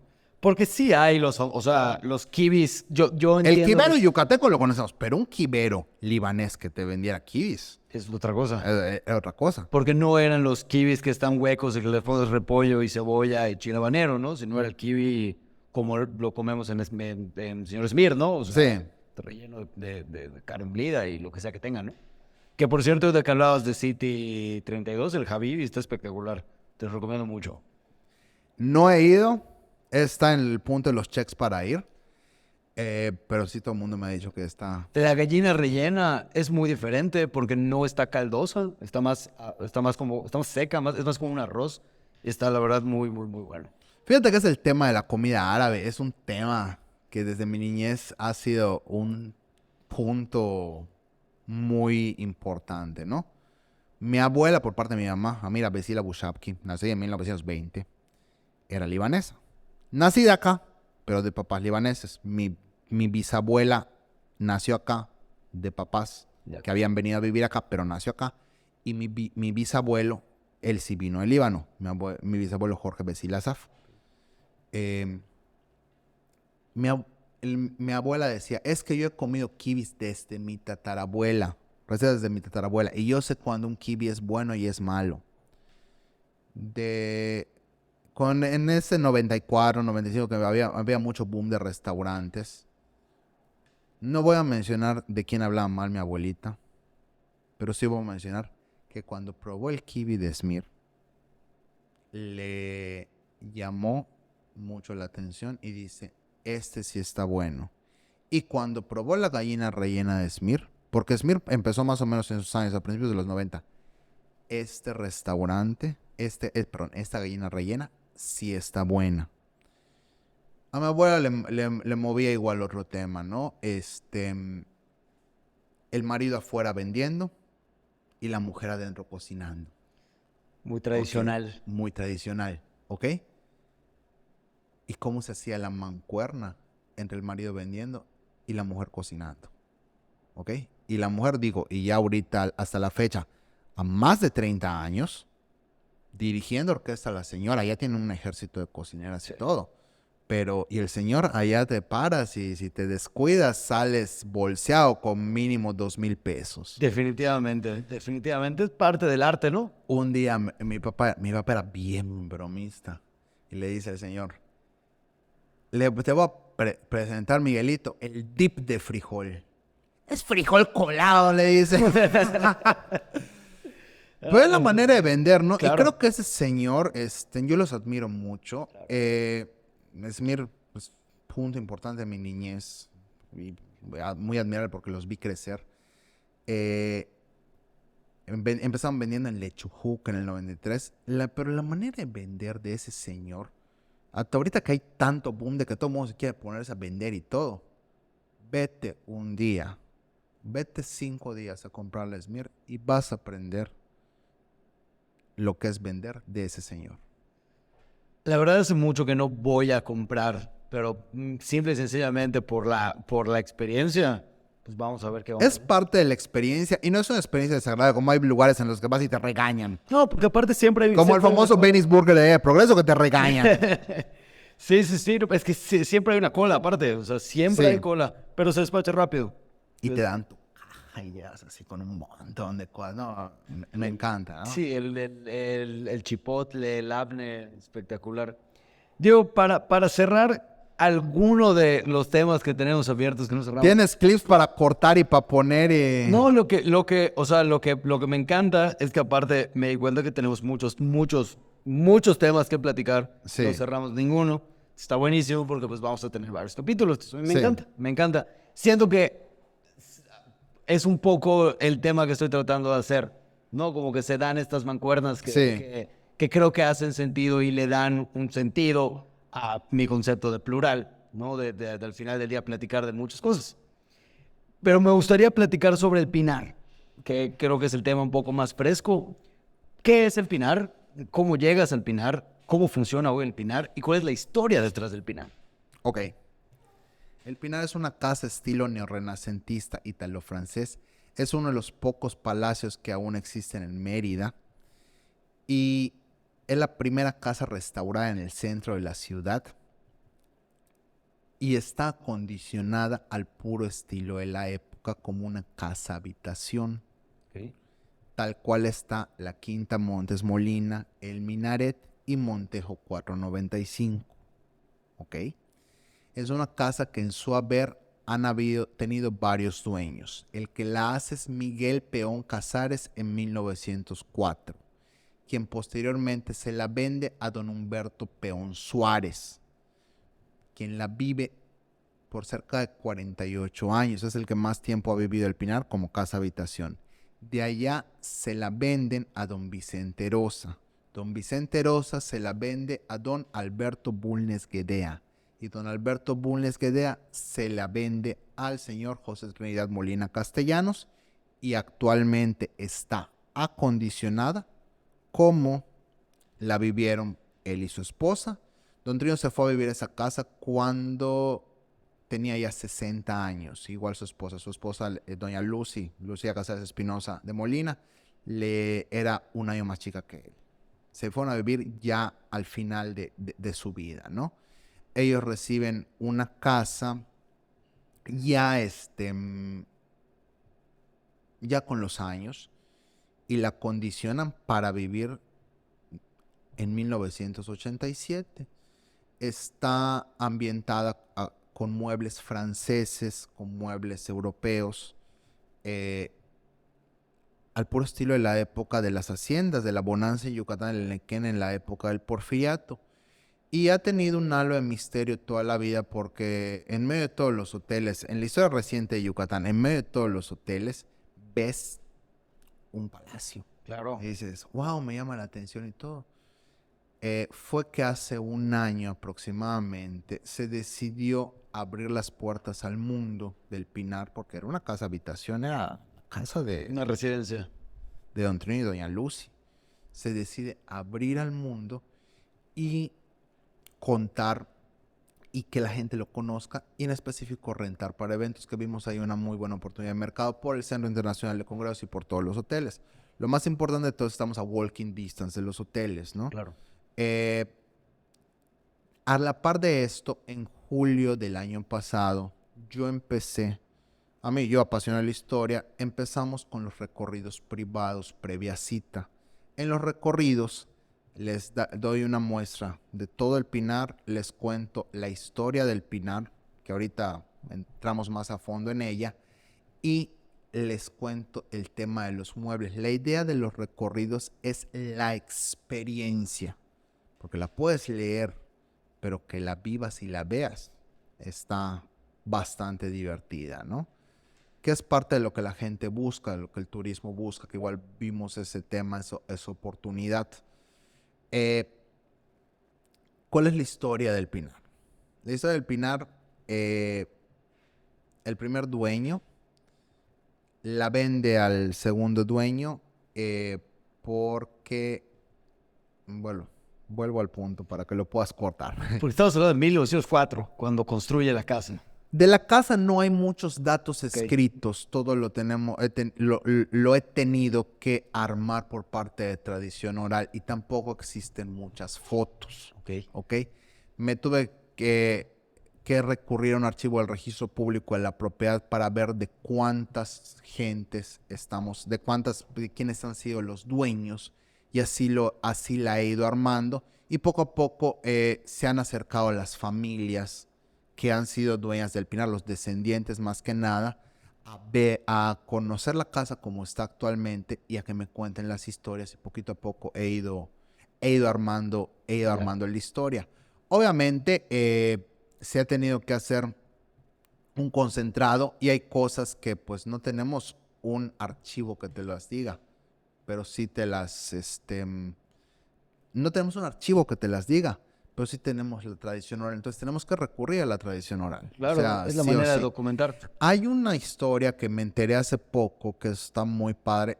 Adelante del Pinar tenemos una casita que da a la calle 60, que es la número 331A, que nosotros le llamamos el Pinarcito. ¿Ok? Es una casa que tiene 5 cuartos, que me enteré que el segundo dueño, don Humberto Peón Suárez, hizo esa casa porque antes en México, en todo México, cada quien hacía su moneda y solo valía el oro y la plata. Cuando deciden regularizar la moneda en todo México, para que llegara a Yucatán, era un rollo.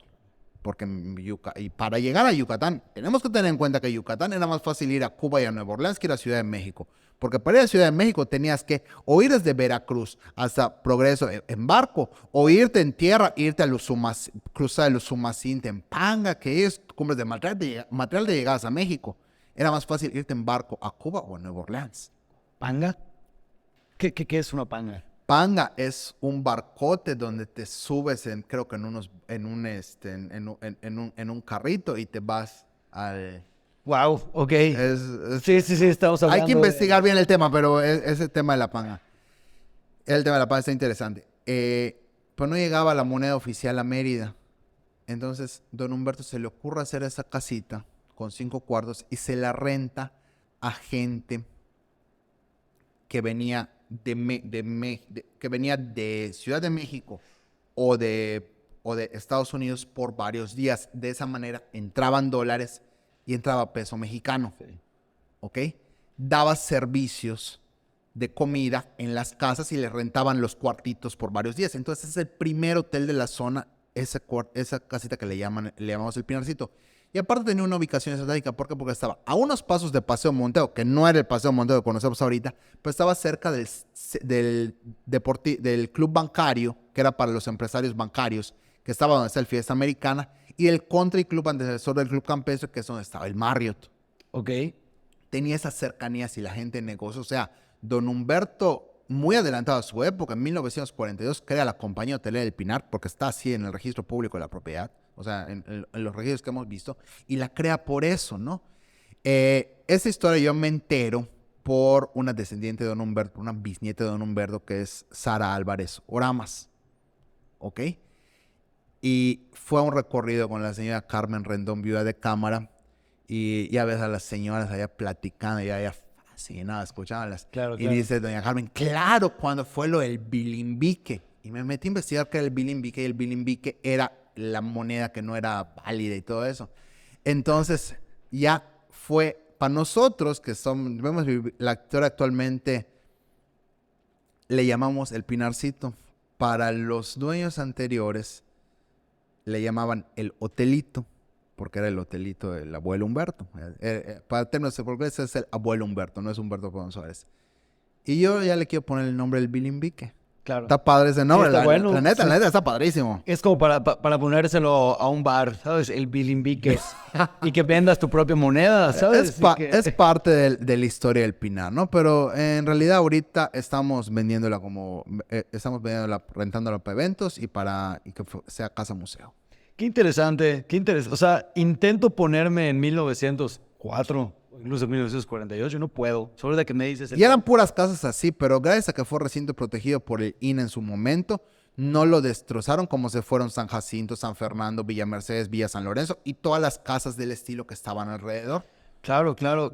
O sea, al final, hoy en día no puedes tocar las fachadas de gran cantidad de casas en el centro, ¿no? Para nada. Y el INA, o sea, el INA lo que hace es... ¿Estás cambiando? ¿Estás bien? O sea, el INA lo que hace es regular, o sea, que hace patrimonio ciertas propiedades para que no puedas hacer cualquier cosa. No es para que no puedas hacer ciertas cosas, es para que no te llegan, no. Es proteger el patrimonio que tenemos. Por eso, nosotros al tener esta propiedad, tenemos la misión de conservarla. Es un lugar único y nosotros estamos orgullosos de tenerlo. Por eso lo conservamos como tal. Por eso lo cuidamos como tal. Por eso lo queremos como tal. El INA no llega a decirte no. El INA llega a apoyarte, a decir, hay que preservar nuestro patrimonio. Y nosotros lo hacemos con muchísimo gusto. Claro, oye, ¿qué es lo que quieres hacer?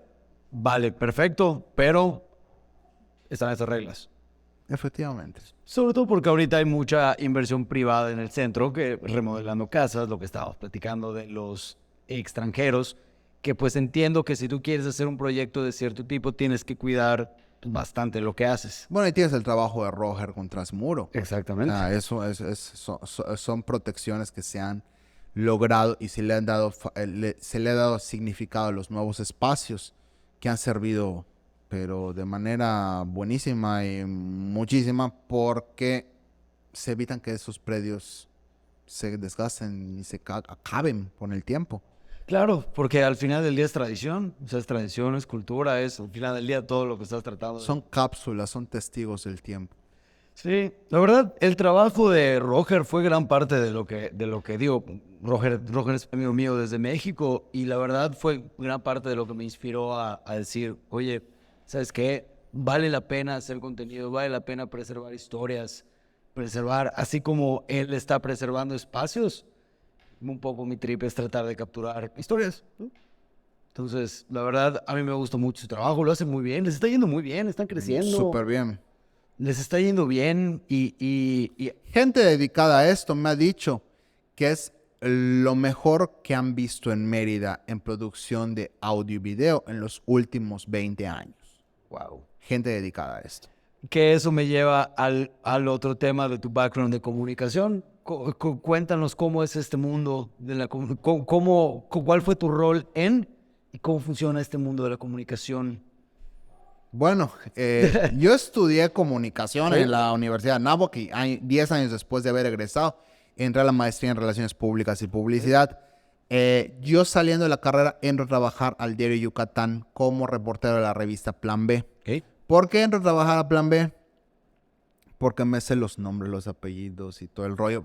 Y tengo buena memoria y mucha gente me ubicaba, relaciones públicas, etcétera, etcétera. Yo entro al Plan B antes de que apareciera el Facebook. Ok, que básicamente eso era Plan B. Eso era Plan B. Como el gente y comentarios de novedades de Yucatán, era el Facebook de la gente en los años 80, en los años 70, en los años 60. Gente viendo gente. Gente viendo gente, efectivamente. Te enterabas quién estaba, quién fue, etcétera, etcétera, ¿no? Y cuando aparece Plan B, empieza a aparecer un boom de revistas, ¿ok? De las cuales ahorita, al día de hoy, solo existen Aló, o sea, de Guías al Niño Giro, Aló y Plan B. Ok. que son los mismos. Que Aldo y Plan B tienen conceptos diferentes, pues tienen bajo el mismo concepto de revista, ¿no? Aparte, igual hay que tener en cuenta que Plan B venía encartado en el diario de Yucatán, se distribuía en la zona norte y muchísima gente que yo conocía lo veían y leían el nombre Mike Peniche, Mike Peniche, Mike Peniche, y fue allá que yo me empiezo a dedicar y me empiezo a conocer en el medio.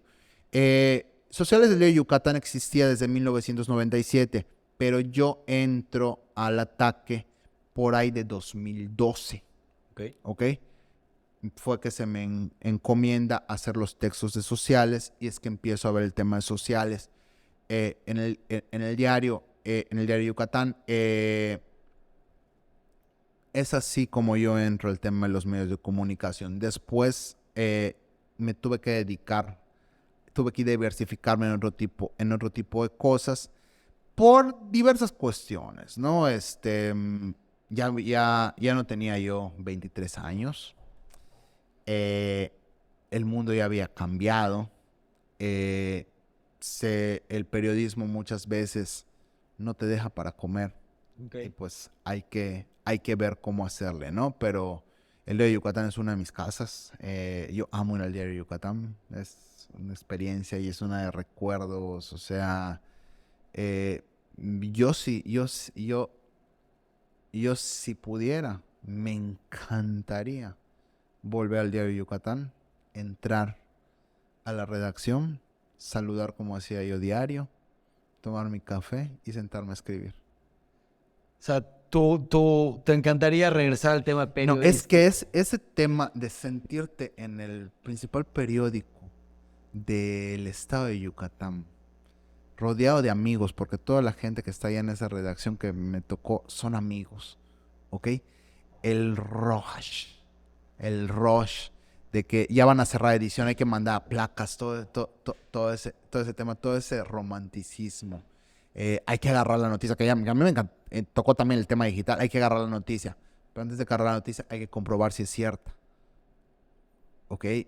Todo ese rush, todo ese rollo de estar en una redacción en el centro de la ciudad, que ahorita ya no como tanto pan, pero me salía a comprar mi pan y mi café ahí a la Mayuca o al Retorno, incluso a la Montejo, caminar, y ahorita con todo el boom que está recibiendo el centro, o sea, a mí me encantaría regresar al diario de Yucatán, por eso me dedico al tema periodístico. Estando yo en el diario, yo no logro, o sea, yo me enfoqué, me encasillé mucho en ese nicho del periodismo de sociales Sí.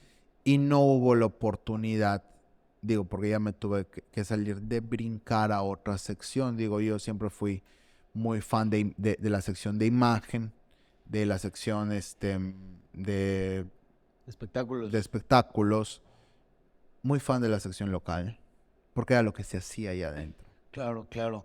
De que la parte de sociales, o sea, tú que estuviste tanto tiempo en esa parte, o sea, este concepto de gente viendo gente que ha traspasado, como haces el que eso era el Facebook, siempre la gente, quiere ver qué están haciendo las otras personas, que hoy lo vemos en Instagram con las stories.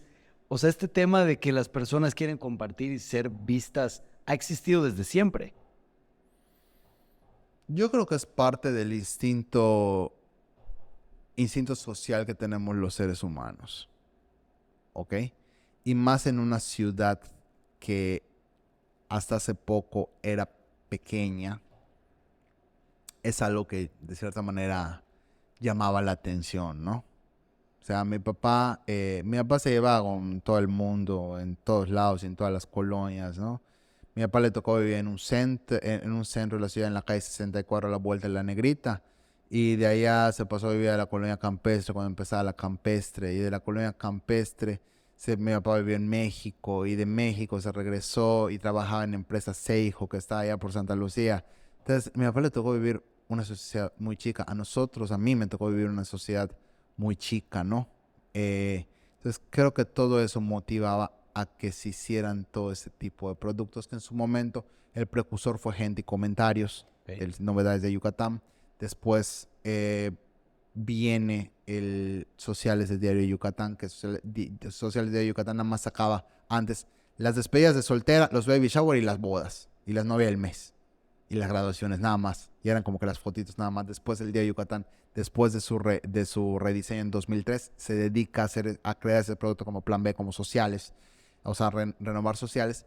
Y creo que ahí hay un nicho muy interesante. Pero de gente viendo gente, creo que viene, y creo que el Instagram, el Facebook en su momento, el Twitter, nos hizo ver una manera de socializar a través para todo público, porque tú ves el Instagram y ves a la gente que te interesa, ¿no? Claro. Y ves a muchísima gente, incluso ves a gente que no vive acá. Pero el tema del gente viendo gente, creo que va a partir de una necesidad común del ser humano. Oye, ahorita que dijiste despedidas de solteras, baby showers, sociedad, ya me voy a casar, sociedad, voy a tener un hijo, o sea, como que lo estás anunciando de cierta manera o quieres que la gente lo sepa por algún motivo. ¿Cuáles o en todo tu tiempo, cuáles crees que han sido como que esos motivadores de le quiero mostrar a la gente que me voy a casar, o le quiero mostrar a la gente que ya tengo 18 años, en el caso de las debutadas?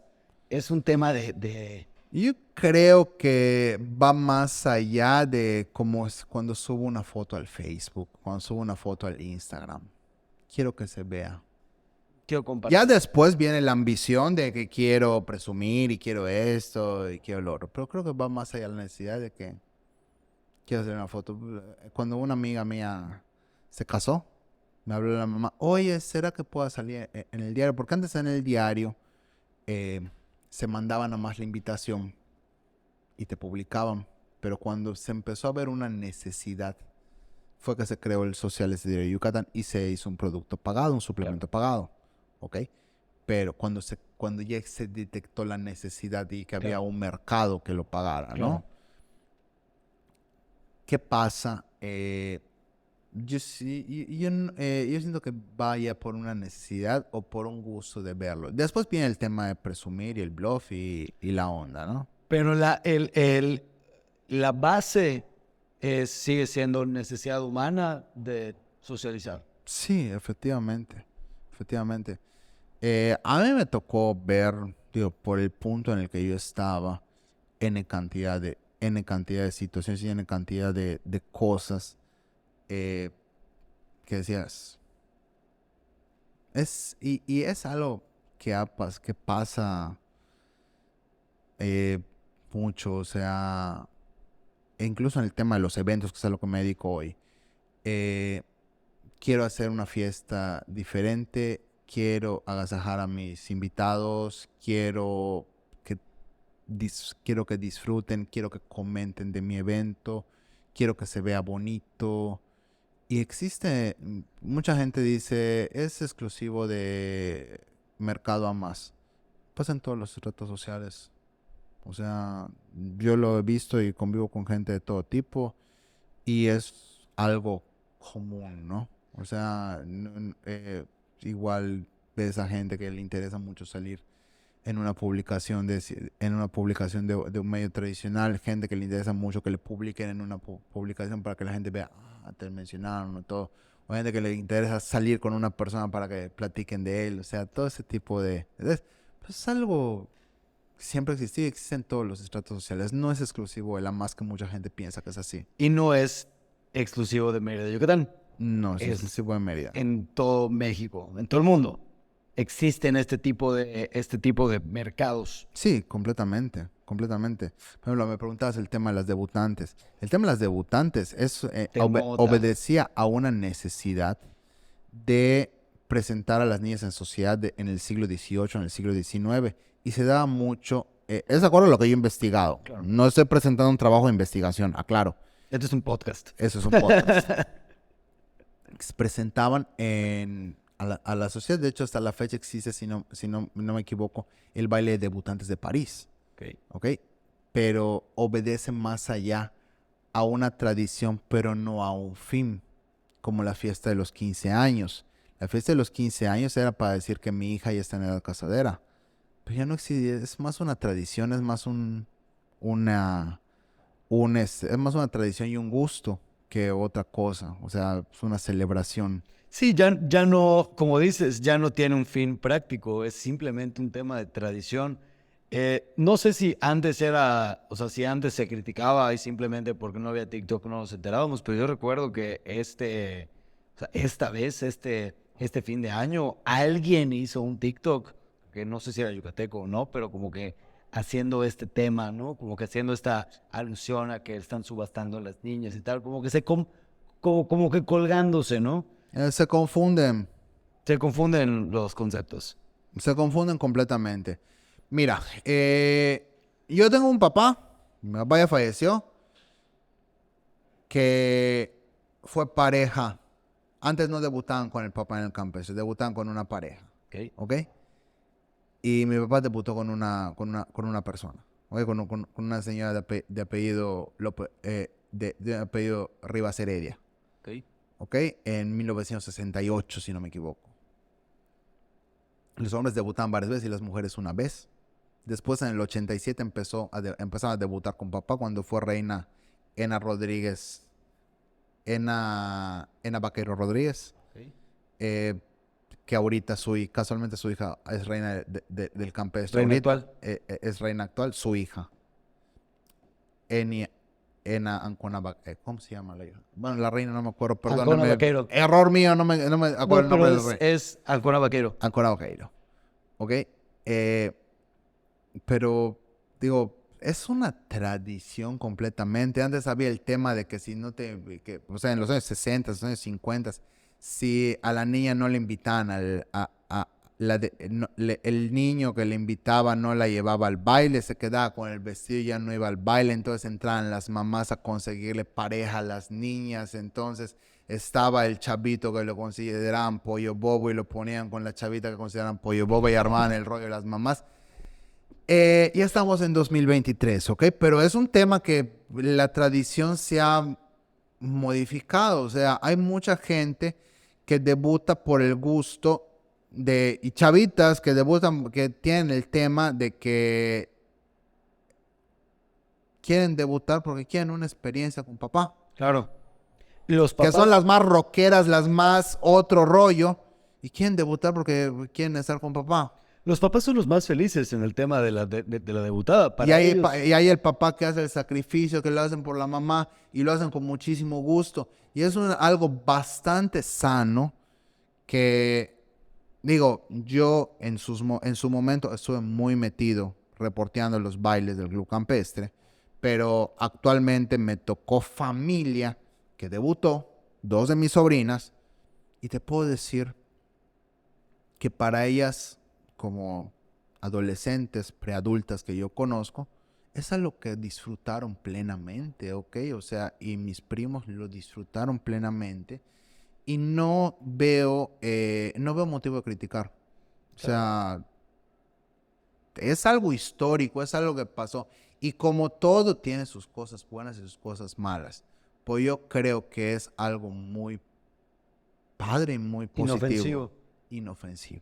que al final eso es lo importante, lo que dices. Al final, para ciertas personas es algo que disfrutaron muchísimo. Normalmente quien lo critica es alguien que pues, no debutó o no quiso debutar o lo que sea. Pues, al final del día es muy rollo de esas personas, ¿no? Los que realmente participan en esto, si al final se llevaron una muy buena experiencia, la pasaron a todo dar, lo Hay que disfrutaron. tener algo en cuenta, padrino. El mundo no es igual a 1984. Y tampoco y en 1984 no era igual a 1958. Si lo queremos creer así y si lo queremos sentir así, estamos fregados. Es correcto. Es correcto. Hay que meterse a investigar, hay que meterse a entender más a nivel antropológico todo este tipo de situaciones. Sí, es muy fácil dar simplemente una opinión, colgarse de un tema que sabes que está candente, soltar tu cortometraje de 5 minutos para que tenga un pico de viralidad en ese momento, almacenar un par de números y después seguir con tus temas, ¿no? Así es, y yo cuando fui viral, que me volvieron viral porque me criticaron en la sopa por Videgaray, Ok. o sea,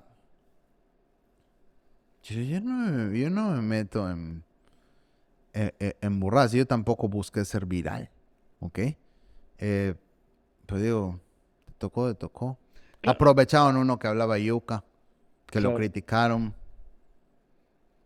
Me dijeron el Maxine Woodside de la Casta Divina. O sea, Claro, claro. ¿Y qué pasó? Fue viral de 3 días y luego sí, pasamos a lo si que sigue. tú hubieras visto la sarta de burradas que me ponían en Twitter y cómo se burlaban de mí,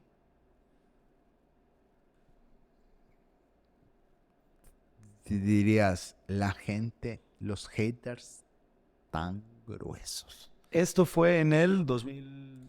2016. 2015-2016. Ok. Y o sea, te atacaron en Twitter. Me atacaron en Twitter, me atacaban en Facebook, que porque en Mérida no se hacen producciones de calidad, que porque estoy sudando.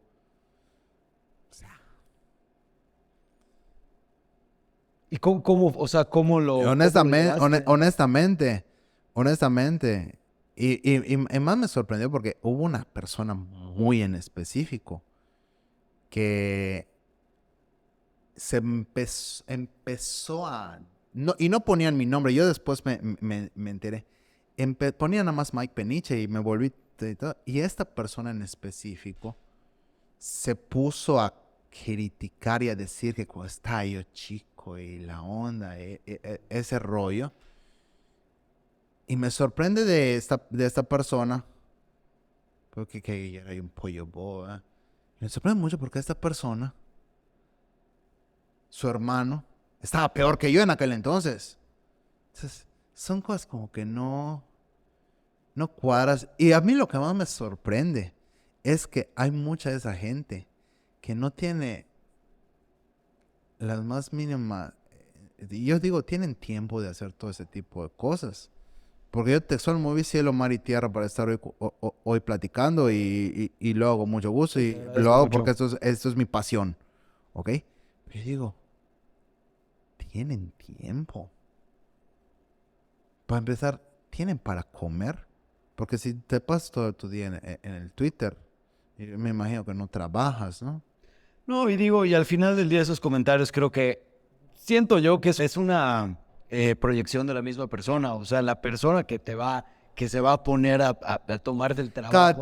Cada quien tiene suficientes razones para ser como es, ¿ok? Yo trato de entenderlos. Por ejemplo, esta persona que te digo, su hermano, yo trato de entenderla y te digo, al final yo me quedo con lo bueno de las personas. Claro, claro, claro, claro. Y al final pasó y la vida siguió Así es, la vida siguió y ya. y siguió y está toda madre. Pero, oye, no me ha tocado, pero me puedo imaginar o me estoy preparando para que si en algún momento algo de este podcast que eventualmente pasará se vuelva viral, obviamente voy a recibir una cantidad muy grande de retroalimentación negativa, por lo que sea. Sé que en algún momento va a pasar, me imagino que cuando suceda aprenderé a lidiar con ella en su momento. Pero, ¿tú tienes algún consejo o cómo lo sobrellevaste? Buena pregunta. Yo me entero del asunto. En aquel entonces yo me moví en camión. Estaba yo saliendo del diario. ¿Y por qué surge esta viralidad de Videgaray? Yo hago unas cápsulas de Plan B en Comuniqué. Y un día había un yucateco que se llama Enrique Torremolina, si no me equivoco. Y estaban viendo esos videos y se estaban riendo de cómo hablaba yo. Saludos, Enrique. Tipazo. Tipazo el vato. Ha hecho muchas cosas muy padres. Enrique, si quieren googlearlo allá. Es una bella persona. No tengo el gusto de conocerlo, pero... Entonces, lo ve Videgaray porque en aquel entonces Enrique estaba allá trabajando estaba trabajando allá con Videgaray. Y lo ve Garay y dice, esto está padre para un podcast, para una crítica. Y lo agarra y salgo en un programa de televisión a nivel nacional y está yo yéndome al, a mi casa. Estaba yo saliendo, era un lunes. Los lunes cerraba yo plan B. Y me manda un mensaje al Quiso, gran amigo. Sí. Me dice, Mike, saliste en la sopa. Y de repente, sí, ¿y qué es la sopa? Videgaray, sí, el que sale en Telehit, ¿no? Yo, ignorando. Cuando llego a mi casa y veo toda la retafila de críticas por parte de agencias de publicidad, por parte de personas del medio, por parte de amistades, críticas respecto a mi persona, una burla tipo bullying y todo eso, yo obviamente me friqué, Claro. ¿ok? No es tan agradable. Y yo fui un niño bulleado, ¿ok? Y obviamente a tus 32 años es diferente a 32 años, acababa de fallecer mi papá. O sea, fue una situación, una persona con baja autoestima, yo en ese momento, fue pesado para mí. Fue desagradable, ¿ok? Lo traté de llevar con filosofía. No se estaba... tengo que entender que mi ego fue lastimado. Claro. Tengo que entender que no soy perfecto, que el mundo no es perfecto. Tuve que ponerme en los zapatos de las otras personas y entender sus necesidades al criticar este tipo de productos, este tipo de situaciones, este tipo de personas como yo. Y dije, y eso fue lo que me fue ayudando a entender qué era lo que estaba pasando. Me ayudó mucho ponerme en los zapatos de esas personas. Entender para compadecer y perdonar. ¿Ok? Que sí fue algo que me dolió muchísimo, porque se metieron con mi peso, con mi cara, con mi manera de hablar, con mi manera de ser, con el trabajo que se hacía, cómo me veía en una cámara. Tema de producción, de que estaba yo sudando. Yo una persona que trato de estar bien, o sea, cuido mucho las cosas. En un producto que yo saqué al vapor y me grabaron ahorita porque tengo prisa. O sea, sí me sentí mal, pero te digo, me sirvió mucho ponerme allá para poder entender, o sea, entender a las personas para poder sanar y poder perdonar. Y eso hago con mi vida siempre. Y como te digo, yo me quedo con lo bueno de las personas.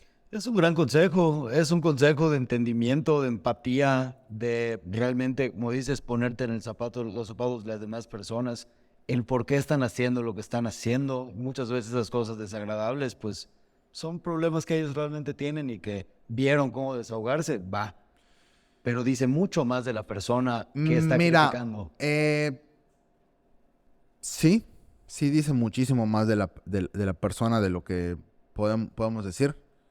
Pero yo tengo que entender que a lo mejor esas personas, eso me lo hicieron ver. Yo en algún momento vendí lotes de inversión, ¿ok? Me hicieron, ya ves que en los temas de los grupos de venta siempre te hacen como que temas de autoestima y Sí, todo te ese rollo. terapean. Y me enteré que yo me di cuenta ya que yo soy una persona muy estratégica y muy inteligente, ¿ok? Yo trato de manejar las cosas no con el instinto animal, trato de manejar con el instinto cerebral. Trato de ser prudente y ver, tantear y todo. Y cuando se puede, se hacen las cosas como se deben de hacer. Hay cosas que hay que dejar pasar. Hay cosas que no hay que dejar pasar, hay que atender. Y así poco a poco me la he podido ir llevando en la vida, ¿no? No es algo fácil. Te digo, yo fui un niño bulleado, yo fui un niño todo, ¿no? Y ese tema de la sopa sí me marcó. pero lo he podido enfrentar a través de los años. Ahorita ya me río y lo cuento y lo presumo y lo cuento como si fuera yo, como si fuera yo artista, pero sí, Tienes muy claro quién eres. tengo muy claro quién soy. Que eso al final del día es lo importante, porque hay mucha gente que no lo tiene y ese tipo de cosas las terminan votando. Que digo, obviamente sobrellevarlas no son fáciles, pero la cosa es dónde estamos ahorita. Y por lo que me has podido platicar, creo que ahorita estás en un momento en donde estás muy bien, eres muy feliz, te noto muy feliz. O sea, transmites esa vibra de que estás cómodo con lo que estás haciendo, de que estás tranquilo, se nota que estás en chinga y te agradezco mucho haber hecho el tiempo para venir. Pablo, las veces que quieras, yo vengo a platicar contigo. Me encantó. No te conocía yo y te doy conocido ahorita. Y la verdad, poca madre. Sí, no. La verdad es que me encanta ver mis notas y lejos de ver tachas, pues ver más cosas, ¿no? Entonces solamente me dice que la verdad es que definitivamente no va a ser el único capítulo. Creo que vamos a tener muchas cosas que platicar. Me considero un ignorante en la historia de Yucatán y en la historia de Mérida. La verdad, desaproveché mucho a mi abuelo, que lo conocía muy bien, pero creo que nos vamos a ir empapando de estos temas. No conozco nada de la época de las haciendas, ahorita que platicamos de esta bonanza del Enequén y tal. Es un tema que genuinamente no he investigado y qué mejor de pues, escucharlo de alguien que realmente conoce el tema, ¿no? Vamos a ir bien y creo que este es primero de muchos podcasts, Pablo. Pues buenísimo, Mike. Te agradezco mucho por tu tiempo. Un gusto. A mí es muy positivo hacer esto. Buenísimo, me encanta. Y pues ya saben, todo lo que tienen que hacer está abajo en los comentarios. Nos vemos el siguiente martes.